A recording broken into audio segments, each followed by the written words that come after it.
Salam sejahtera bagi kita sekalian. Shalom. Jemaat yang dikasihi dan diberkati Tuhan, malam ini kita akan mulaikan ibadah kelompok pelayanan. Saya akan menuntunnya dari rumah gereja dan jemaat sekalian dapat mengikutinya lewat YouTube yang akan dibagikan bagi kita sekalian. Panggilan beribadah jemaat saya undang berdiri. Mari kita kidungkan kidung jemaat nomor 7 ayat 1. Ya Tuhan, kami puji namamu apa dan seterusnya. Ya Tuhan, kami puji namamu besar. Ya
pertolongan kepada kita dalam ibadah kelompok pelayanan ini.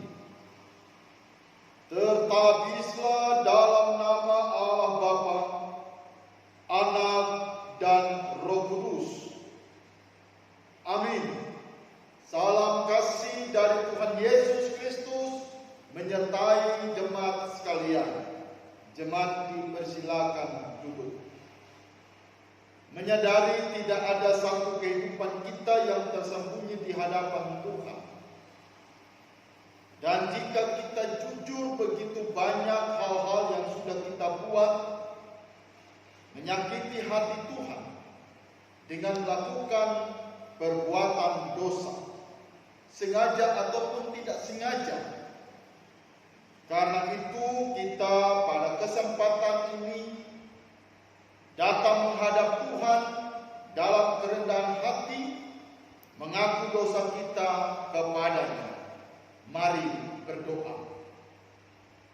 Ini kami yang datang kepada Engkau, ya Allah Bapa di surga, di malam ini dalam persekutuan ibadah kelompok pelayanan. Maka saat ini kami dengan penuh kesadaran apa yang telah kami lakukan dalam kehidupan yang sudah kami jalani, secara khusus pada hari ini. Begitu banyak hal-hal yang sudah kami lakukan yang tidak berkenan di hadapan Tuhan Allah, baik secara pikiran, perkataan, dan perbuatan kami. Kami sudah berdosa adanya. Karena itu kami mohon ampun atas semua salah dan dosa kami. Tuhan, sucikan kami, baharilah kami, dan berikanlah kepada kami damai sejahtera, agar kami hidup terus selalu dalam pengharapan iman kepada Engkau di tengah kehidupan yang sudah Engkau anugerahkan bagi kami. Terpujilah nama Tuhan Yesus Kristus. Kami sudah mengaku dosa. Amin. Bapak, Ibu, saudara-saudara, anak-anak, ketika dengan penuh penyesalan diri kita datang mengaku dosa kepadanya, maka Allah yang penuh kasih telah mengampuni semua dosa-dosa kita, sebagaimana firman Tuhan di dalam Injil Yohanes pasal 6 ayat 37 bagian B berkata, barang siapa datang kepadaku, ia tidak akan kutolak. Bersyukurlah kita kepada Tuhan, karena Dia telah mengampuni dosa kita dan menyambut kita dengan penuh sukacita. Kita sambut dengan menyanyi Kidung Jemaat 29 ayat 3 dan 4. Di muka Tuhan Yesus, ku insaf akan salahku, bertobat kini hatiku di muka Tuhan Yesus, di muka Tuhan Yesus, ku dapat kasih sayangnya, hatiku pasrah berserah di muka Tuhan Yesus. Tiba saatnya untuk kita akan membaca dan merenungkan firman Tuhan. Sebagaimana firman Tuhan bagi kita sesuai dengan firman hidup dan kerja dalam ibadah kelompok pelayanan, terambil di dalam kitab Ester pasal 2. Kita baca ayat 1 hingga ayat yang ke-14. Kitab Ester pasal 2 ayat 1 hingga ayat 14. Sebelum membaca merenungkannya, mari sekali lagi kita tunduk kepala, kita berdoa, meminta tuntunan, pimpinan dari Tuhan. Kita berdoa. Ya Bapa di surga, ini kami umat-Mu yang datang menaikkan ungkapan puji syukur atas kebaikan cinta kasih-Mu yang boleh kami nikmati, boleh kami rasakan dalam perjalanan kehidupan ini. Di pertengahan minggu yang telah kami lakukan, kami masih diberikan waktu dan kesempatan untuk bersekutu, memuliakan nama Tuhan dalam ibadah kelompok pelayanan. Sekalipun kami belum bisa bersama-sama berkumpul, baik kepel 1 ataupun kepel 2. Tapi kami yakin dan percaya pada satu ketika nantinya kebiasaan-kebiasaan yang lama yang mana kami akan lakukan secara bersama-sama akan terulang dan terjadi. Namun saat ini kami hendak masih dihimbau untuk ibadah di rumah masing-masing. Hamba yang dipercayakan untuk menuntunnya dari rumah gereja, Tuhan kiranya berikanlah hamba kekuatan dan kemampuan, terkhusus di dalam merenungkan kebenaran firman Tuhan, agar apa yang disampaikan biarlah Engkau sendirilah yang berkata-kata lewat bibir mulut hamba yang penuh dosa ini, agar firman-Mu dapat dimengerti, firman-Mu dapat dilakukan, dan firman-Mu itu menjadi kekuatan karena dia bertumbuh, berakar, dan berbuah di dalam iman perjalanan hidup kami sekalian. Karena itu kami tolak semua kuasa-kuasa kegelapan dalam bentuk apapun hendak mengganggu konsentrasi kami dalam mendengarkan sabda kebenaran firman Tuhan. Kami sehati tolak keluar di dalam nama Yesus. Dan kami hanya izinkan kuasa Tuhan yang menguasai hati pikiran kami semua yang mendengar, agar firman ini benar-benar menjadi berkat. Tuhan Yesus Bapa di surga, kami siap mendengarkan suara. Dalam nama Tuhan Yesus kami berdoa. Amin. Saya akan membacanya, Bapak Ibu jemaat sekalian mengikuti lewat Alkitab yang ada masing-masing. Dengan judul bacaan, Ester diangkat menjadi ratu. Begini kata firman Tuhan. Sesudah peristiwa-peristiwa ini, setelah kepanasan murka Raja Ahasveros surut, terkenanglah Baginda kepada Wasti dan yang dilakukannya dan kepada apa yang diputuskan atasnya. Maka sembahpara biduanda raja yang bertugas pada Baginda, hendaklah orang mencari bagi raja gadis-gadis, yaitu anak-anak darah yang elok rupanya. Hendaklah raja menempatkan kuasa-kuasa di segenap daerah kerajaannya, supaya mereka mengumpulkan semua gadis, anak-anak darah yang elok rupanya. Di dalam benteng Susan, di balai perempuan, di bawah pengawasan Hegai, sida-sida raja, penjaga para perempuan, hendaklah diberikan wangi-wangian kepada mereka. Dan gadis yang terbaik pada pemandangan raja, baiklah dia menjadi ratu ganti Wasti. Hal itu dipandang baik oleh raja, dan dilakukanlah demikian. Pada waktu itu ada di dalam benteng Susan seorang Yahudi yang bernama Mordekai bin Yair bin Simei bin Kis, seorang Benyamin, yang diangkut dari Yerusalem sebagai salah seorang buangan yang turut dengan Yekonya Raja Yehuda ketika ia diangkut ke dalam pembuangan oleh Raja Nebukadnezar, Raja Babel.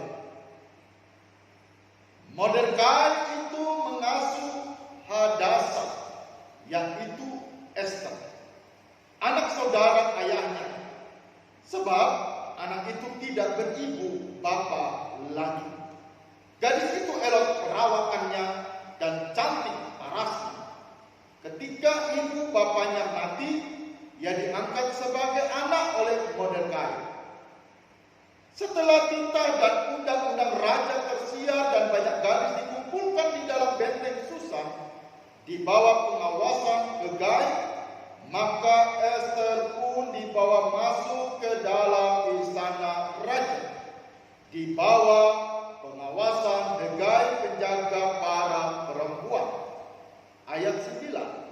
Maka gadis itu sangat baik pada pemandangannya dan menimbulkan kasih sayangnya, sehingga Hegai segera memberikan wangi-wangian dan pelabur kepadanya, dan juga 7 orang dayang-dayang yang terpilih dari istana raja. Kemudian memindahkan dia dengan dayang-dayangnya ke bagian yang terbaik di dalam balai perempuan. Ester tidak memberitahukan kebangsaan dan asal-usulnya karena dilarang oleh Mordekai. Tiap-tiap hari berjalan-jalanlah Mordekai di depan pelataran balai perempuan itu untuk mengetahui bagaimana keadaan Ester dan apa yang akan berlaku atasnya. Tiap-tiap kali seorang gadis mendapat giliran untuk masuk menghadap Raja Ahasveros, dan sebelumnya ia dirawat menurut peraturan bagi para perempuan selama 12 bulan, sebab seluruh waktu itu digunakan untuk pemakaian wangi-wangian, 6 bulan untuk memakai minyak mur dan 6 bulan lagi untuk memakai minyak kasai serta lain-lain wangi-wangian perempuan. Lalu gadis itu masuk menghadap raja, dan segala apa yang dimintanya harus diberikan kepadanya untuk dibawa masuk dari balai perempuan ke dalam istana raja. Ayat 14. Pada waktu petang ia masuk, dan pada waktu pagi ia kembali.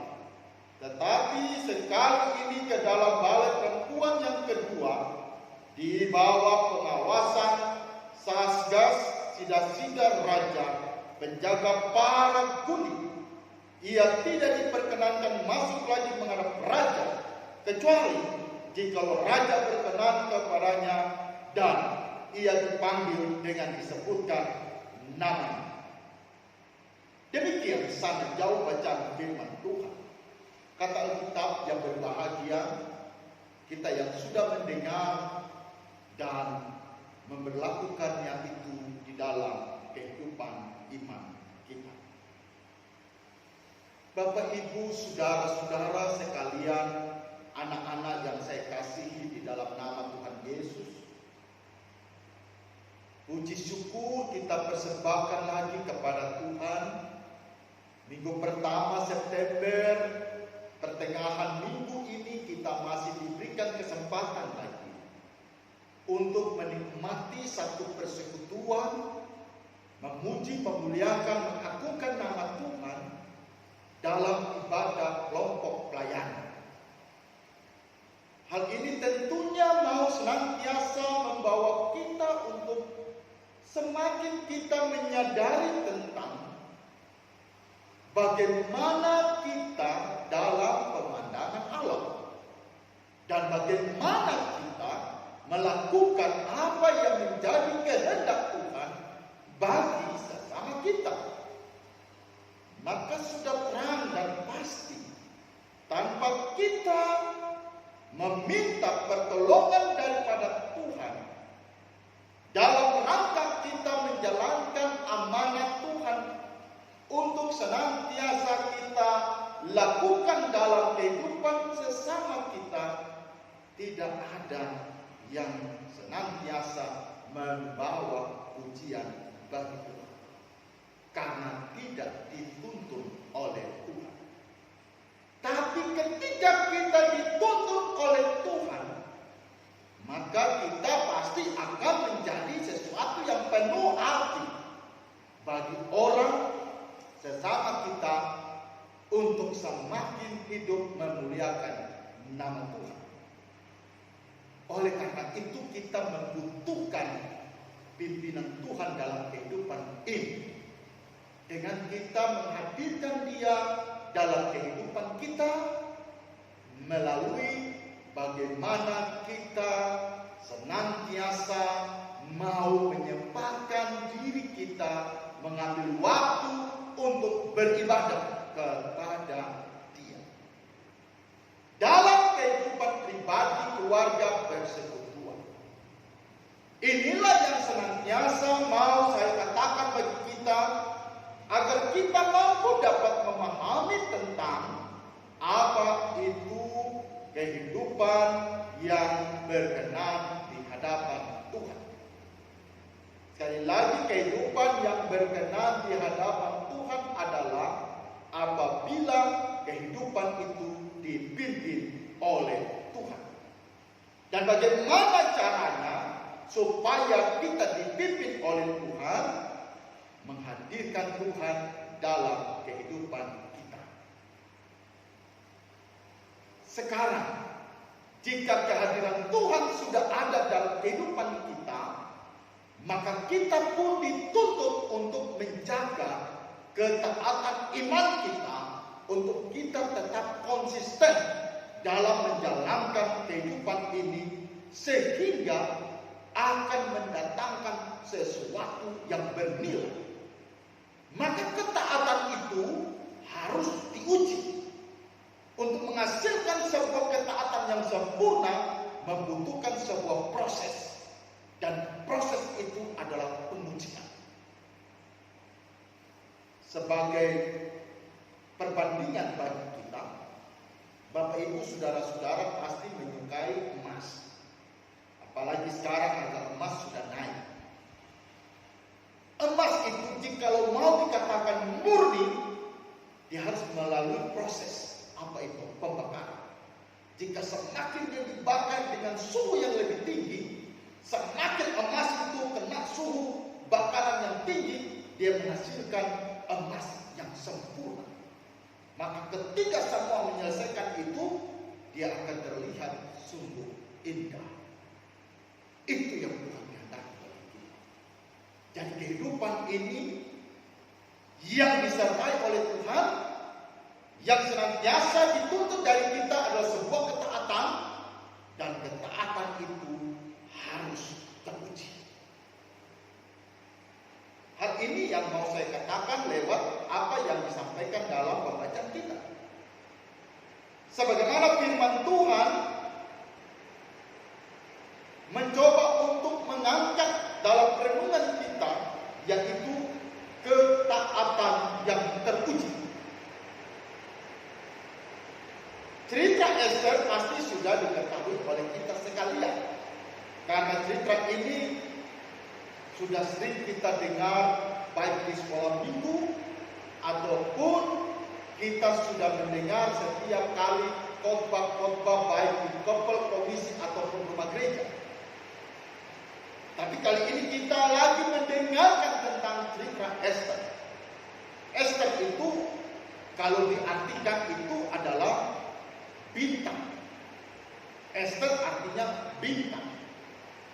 Bintang itu menunjukkan kepada kita sebuah cahaya terang di waktu malam.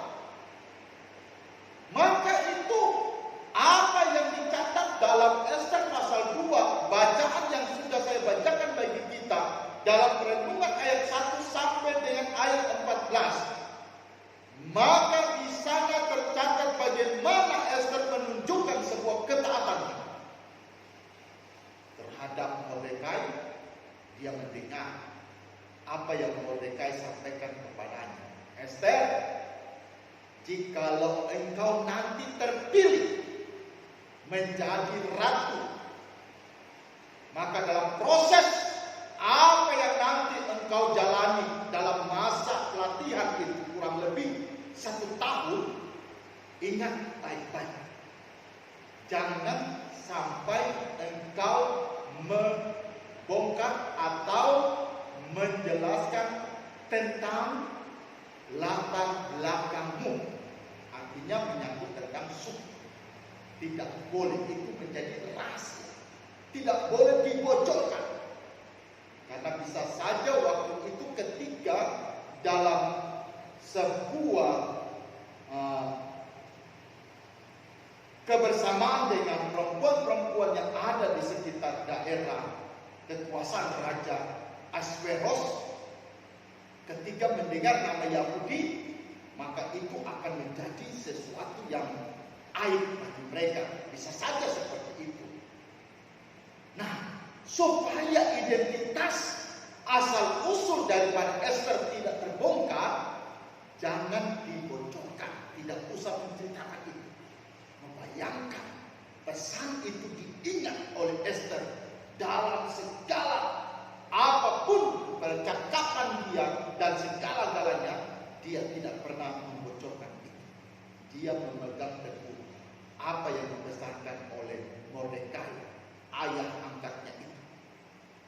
Yang kedua, di samping dia mentaati apa yang menjadi konsekuensi ketaatan dia kepada Mordekai, dia pun juga mampu untuk menjaga dia punya sikap hidup. Karena Alkitab juga mencatat ayat 7 betapa dia memiliki sebuah keadaan hidup yang baik. Dia menjaga itu semua, termasuk mungkin relasi dia dengan Tuhan. Memang tidak dicatat di sini, tetapi bisa saja orang mengatakan seperti itu karena dia dididik oleh Mordekai. Mordekai ini seorang yang takut Tuhan, dan dia mungkin dibesarkan dalam kehidupan orang yang sungguh-sungguh menghormati Tuhan. Ketaatan ini dia pegang, sehingga dia mendapat perhatian khusus dari si penjaga, si pengawal perempuan yang menyeleksi perempuan-perempuan yang pada waktu itu yang dikumpulkan anak-anak darah, gadis-gadis yang baik, cantik, elok dan senantiasa memiliki perawakan yang bagus. Seorang yang bernama Hegai, dia mendapat perhatian khusus karena dia menjaga sikap hidupnya itu. Itu yang kedua. Yang ketiga, dalam saat untuk mau senantiasa menunjukkan sikap yang baik kepada Raja Ahasveros, keseluruhan perempuan-perempuan era itu. Akhirnya Ahasveros menjatuhkan pilihannya kepada Esther. Singkat cerita, Esther diangkat menjadi ratu, menggantikan Ratu Wasti yang sudah diasingkan oleh Raja Ahasveros. Bacaan-bacaan selanjutnya kita melihat di sana, raja sangat bersukacita, beria-ria, bergembira karena dia melihat keelokan, kecantikan dari Esther begitu luar biasa. Bapak Ibu saudara-saudara, hari ini saya sudah katakan bahwa kitab Esther ini dari pasal 1 sampai pasal terakhir tidak mencitrakan atau tidak ada kata Tuhan di dalamnya. Tetapi dari semua cerita-cerita yang sudah kita dengarkan itu menceritakan tentang tindakan Tuhan bagi umat. Kembali kepada bacaan kita ini, tema yang diberikan oleh firman hidup dan kerja, ketaatan yang teruji. Jika kita berbicara tentang ketaatan itu sendiri, Esther telah melewati semuanya itu sehingga dia boleh berhasil. 1 tahun dia digodok, dia dihina, dia diajarkan dengan segala apapun yang ada pada kerajaan bawah kepemimpinan Ahasveros. Akhirnya dia keluar menjadi pemenang. Dan itu tidak lepas dari bagaimana dia memiliki sebuah ketaatan yang begitu indah kepada Tuhan. Bisa saja dia saat itu menghadapi berbagai goncangan. Karena tidak gampang, ayah ibunya sudah meninggal. Dia dibesarkan oleh Mordekai. Tetapi dia tidak pernah mau menaruhkan pikirannya kepada persoalan-persoalan itu. Karena dia tahu bahwa Tuhan punya rencana itu indah. Dan itulah yang dia pikirkan sehingga dia betul-betul mengalami sebuah proses yang begitu mudah. Sehingga dia boleh terpilih menjadi raja. Bukankah saat ini kita juga merindukan agar Tuhan bisa mengatur kita menjadi alat? Siapapun kita, anak-anak, remaja, pemuda, bahkan kita orang tua, pada prinsipnya kita hadir di tempat ini adalah untuk bisa dapat menjadi berkat, menjadi pembawa sukacita bagi banyak orang. Di tengah kehidupan kita, dari cara kita berbicara, kita bertindak, kita berbuat. Dan apalagi ketika kita mampu untuk berikan hal-hal yang indah dalam rangka kita menolong orang lain dan dalam kekurangan. Bukankah sekarang Tuhan menginginkan seperti itu? Dan inilah bagian bagaimana kita mampu menjalani sebuah ketaatan hidup kita. Karena ketaatan hidup kita kepada Tuhan bukan saja nanti kita hari Minggu datang beribadah, hari Kamis kita datang ibadah topel. Syukur sampai saat ini komisi belum berjalan. Bukan saja ketaatan kita nanti ketika kita dalam keadaan diberkati Tuhan baru kita katakan puji Tuhan, haleluya. Tapi ketika kita ada dalam zona yang tidak nyaman, luntur ketaatan itu. Tapi biarlah ketaatan ini menjadi sebuah sikap hidup kita dalam segala apapun tantangan. Sekali kita percaya kepada Tuhan, jangan sekali-kali kita mengkhianati Dia. Karena Tuhan tidak bisa dipermainkan. Tuhan tidak bisa dinomorduakan dalam kehidupan kita. Karena Dia Allah yang disembah oleh Abraham, Ishak dan Yakub. Allah sang pencipta langit dan bumi. Allah yang telah menghadirkan manusia di tengah-tengah bumi ini dengan satu tujuan agar manusia mampu untuk bisa dapat memuliakan Tuhan sehubungan dengan ciptaan itu. Dan Allah itu yang berinkarnasi di dalam Yesus Kristus. Dan Dia telah datang di tengah-tengah dunia. Dia telah mati bangkit naik ke surga. Dia telah mengutus Roh Kudus datang untuk memberikan kekuatan perlindungan bagi gerejanya, termasuk sampai saat ini. Maka itu kita harus selalu terus bersyukur atas tindakan perbuatan Tuhan di tengah kehidupan kita. Ketaatan kepada Tuhan jangan sampai akhirnya luntur dengan berbagai persoalan hidup. Jangan sampai kita akhirnya menyangkal Tuhan karena situasi kondisi ekonomi yang semakin ambruk ini. Jangan sampai kita akhirnya melupakan Tuhan dan terus memikirkan apa yang akan menjadi hal-hal yang harus kita lakukan untuk besok, lusa, dan seterusnya, lantas Tuhan kita tidak ikut sertakan. Kitab Yakobus jelas mengatakan pasal 4. Barang siapa yang tidak merencanakan hidup tanpa mengikut sertakan Tuhan, maka semua itu dikatakan sia-sia. Maka itu kita terus diingatkan harus menghadirkan Tuhan dalam kehidupan kita. Kehidupan pribadi, kehidupan keluarga, kehidupan persekutuan, kehidupan masyarakat, bangsa, dan negara yang kita cintai. Persoalan boleh ada, masalah boleh ada, pergumulan boleh ada. Itu semua bagian daripada bingkai kehidupan ini. Itu semua merupakan hal-hal yang dapat Tuhan izinkan untuk dapat memurnikan ketaatan iman kita kepada Tuhan. Maka kita akan keluar sebagai pemenang. Kita akan terpilih menjadi orang-orang yang berarti bagi kerajaan surga. Dan kita akan menjadi alat Tuhan yang menjadi kesenangan, kebanggaan dari Tuhan. Tidak hanya untuk pelayan saja, tapi kita semua sebagai murid-murid Tuhan. Kita ditugaskan oleh Tuhan. Kita terus selalu memuliakan Tuhan Allah. Sekarang kita sudah ada di bulan September. Dengan bunyi ber-ber, orang punya pemikiran sudah langsung ke Desember. Mungkin lagu-lagu Natal sudah berkumandang. Mungkin lagu-lagu yang menceritakan tentang kelahiran Yesus sudah mulai kita dengar, baik di rumah ataupun di mal-mal. Tapi kali ini tidak seramai seperti tahun-tahun lalu. Tapi biarlah lagu-lagu itu mengingatkan kita tentang betapa Tuhan begitu mengasihi kita. Dan mari kita hidup terus selalu dalam kasih Tuhan.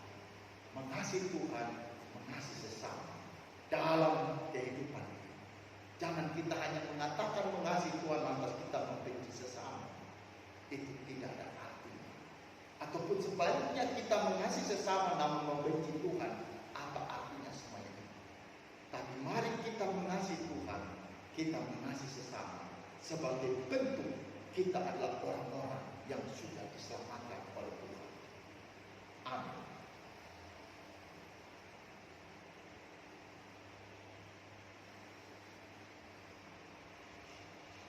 Mari kita akan menyatakan syukur dengan memberikan persembahan. Sementara persembahan kita kumpulkan, kita hidungkan NKB 199. Sudahkah yang terbaik kuberikan, apa dan seterusnya. Sudahkah yang terbaik kuberikan kepada Yesus Tuhanku, besar pengorbanannya di Kalvari, diharapnya terbaik dariku. Berapa yang terhilang tak ku cari, dan ku lepaskan yang terbelenggu. Sudahkah yang terbaik ku berikan kepada Yesus Tuhanku. Tuhan memberkati setiap persembahan yang Ibu Bapa telah berikan. Dan mari kita tunduk kepala, kita satu dalam doa. Kita berdoa, Bapa kami yang di surga, Allah yang kami puji, sembah dan agungkan di dalam nama Yesus. Kembali lagi kami kelompok pelayanan dalam satu persekutuan umat. Sekalipun kami belum bisa bersama-sama, kami masih dihimbau dan diarahkan di rumah masing-masing. Tapi lewat siaran YouTube yang Tuhan berkati ini, sehingga kami boleh lagi bisa mengkomunikasikan persekutuan ibadah. Secara khusus ketika Injil Yesus dibentangkan, biarlah Engkau memberkatinya. Firman Tuhan yang sudah hamba sampaikan, biarlah itu menjadi berkat bagi setiap kami yang mendengarkan, agar kami mampu dapat mempraktikkan yang itu di dalam kehidupan yang Tuhan Engkau berikan ini. Terima kasih Bapa di surga, diberkati pimpinan-pimpinan yang ada di kelompok pelayanan masing-masing, penatua diaken, bahkan seluruh anggota masing-masing, baik di kepel 1, kepel 2. Semakin terus kami diberikan hikmah dalam melakukan seluruh tanggung jawab, aktivitas, pelayanan, persekutuan, dan kesaksian. Bahkan di tengah kami melakukan seluruh tanggung jawab kerja sebagai bagian daripada untuk mencukupi kebutuhan makan minum kami. Biarlah Tuhan berikan kami kesehatan, kekuatan terus selalu. Tuhan jaga, pelihara, dan berkati kami, agar kami mampu dapat terus melakukan hidup ini dengan penuh tanggung jawab. Sekalipun memang kami belum bisa bersama-sama, namun biarlah kami terus tetap ada di dalam satu kesatuan yang tidak bisa dapat dipisahkan oleh apapun. Sebab Kristus Engkau sendiri telah hadir bagi kami, dan Engkau yang telah memberikan kami pengharapan iman. Biarlah Tuhan memberkati jemaat KGPM Apostolik, badan pimpinan sidang, pimpinan majelis sidang, pimpinan aparat komisi yang ada, bahkan BPPGS, Kostor, bahkan kami semua jemaat Tuhan, pelayan-pelayan Tuhan, majelis gereja, guru jemaat, siapapun kami serahkan hidup kami ini ke dalam tangan Tuhan. Kami bersyukur jika kami ada di malam ini dengan segala kebaikan dan berkat Tuhan. Tuhan sudah tuntun sertai kami di minggu pertama September 2020. Di pertengahan minggu ini kami boleh lagi diberikan waktu kesempatan bersekutu, beribadah, menyanyi, dan terus mau mendoakan segala apa yang menjadi harapan, cita-cita kami, pergumulan kami, sehingga ini membawa kami untuk selalu terus ada di dalam jawaban Tuhan. Biarlah Tuhan memberkati kami semuanya. Jika ada dalam keadaan sakit, Tuhan jamah sembuhkan. Jika ada dalam pergumulan masalah pekerjaan, Tuhan buka lapangan pekerjaan. Jika ada dalam masalah pendidikan sulit, Tuhan Engkau berkati. Jika ada di dalam masalah kehidupan rumah tangga, Tuhan pulihkan. Jika ada di dalam pergumulan segala apa yang menjadi tantangan bagi kami, Tuhan Engkau hancurkan semuanya itu. Berikanlah kami pengharapan iman. Berikanlah kami kemampuan untuk kami dapat melangkah, untuk menatap hari esok yang penuh harapan. Sebagaimana menjadi sebuah hamba cita-cita kami sekalian, untuk senantiasa kami hidup menjadi berkat. Karena itu Bapa suka berkati kami semua. Berkati mata pencarian dari jemaat-Mu. Segala usaha kerja apapun yang mereka lakukan, Tuhan selalu memberkati. Tuhan memberkati terus langkah kehidupan kami. Berikanlah kami selalu kebersamaan, hati yang mengasihi Tuhan, bergandengan tangan. Dan jika Tuhan Engkau mengizinkan, pada minggu tanggal 13 ini, kami akan beribadah di rumah-Mu yang kudus ini. Karena itu kami serahkan semua berhubungan dengan apa yang kami persiapkan. Tuhan tolong, Tuhan berkati. Kami tidak inginkan sesuatu terjadi yang membawa kami kepada hal-hal yang akhirnya kami harus lagi ada di dalam segala hal-hal yang membawa ketakutan. Tapi kami rindu Tuhan berkati gereja ini. Tuhan memberkati persekutuan kami. Tuhan memberkati sehingga semua membawa sebuah kesukacitaan bagi kami.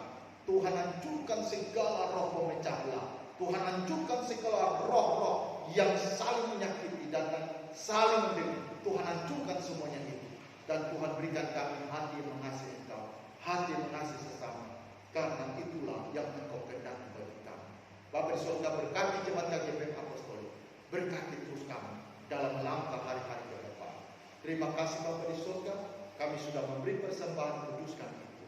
Kami juga berdoa menopang pemerintah bangsa dan negara kami, dari pusat daerah sampai kepada desa-desa, kelurahan-kelurahan yang ada. Secara khusus kami yang ada di Provinsi Sulawesi Utara, kabupaten kota yang ada, Tuhan memberkati, lebih khusus kota Manado, Bapak Wali Kota, Wakil Wali Kota, jajaran instansi yang ada, sehingga kami terus selalu diberkati oleh Tuhan. Dan secara khusus ketika kami dalam menghadapi pergumulan bersama untuk memutus mata rantai COVID-19 ini, biar Tuhan berikan kami bijaksana, hikmat, dengan segala kearifan untuk kami dapat melakukan protokol kesehatan dengan baik sebagaimana anjuran pemerintah, sehingga kami mampu untuk bisa memutus mata rantai penyebaran COVID ini.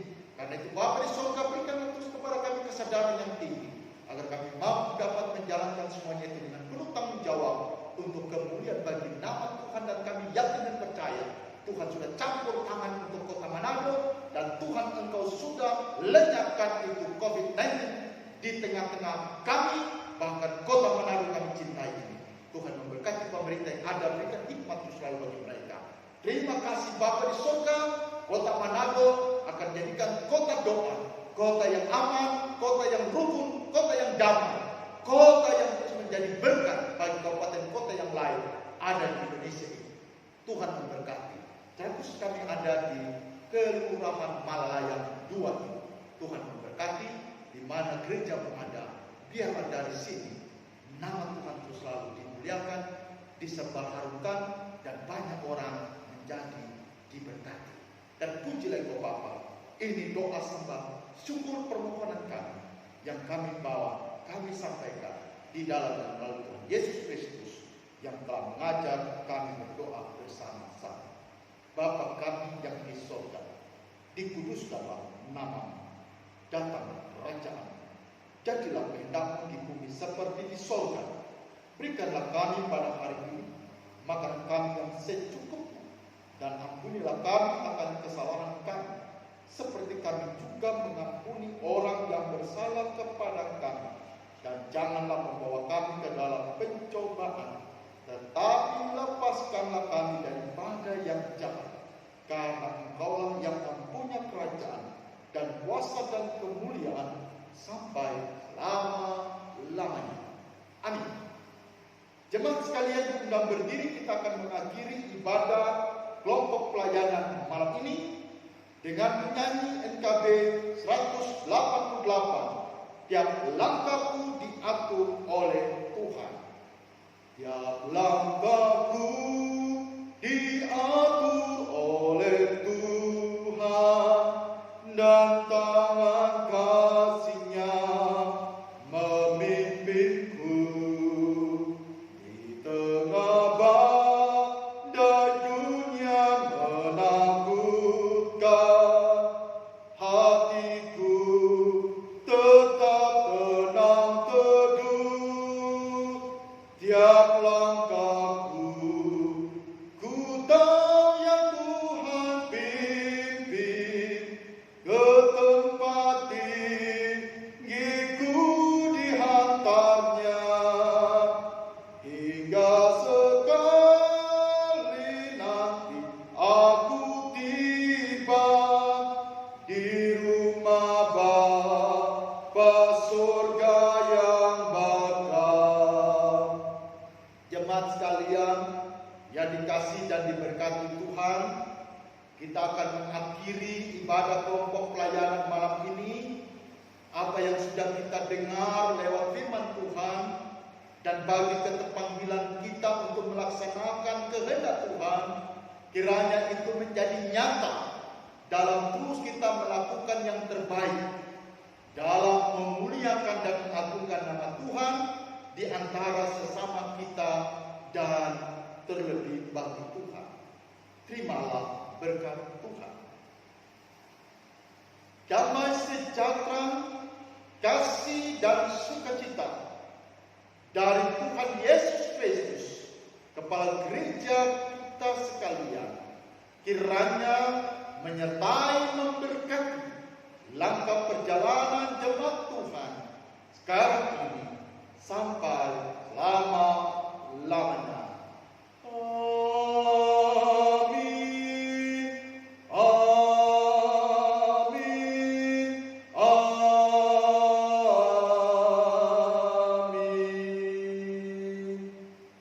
Silakan duduk, ibadah kita malam ini selesai. Tuhan Yesus memberkati kita semua. Tetap semangat, jangan lupa berdoa, dan biarlah kita terus selalu menjadi berkat dimanapun kita pergi dan berada. Tuhan Yesus memberkati kita semua. Shalom.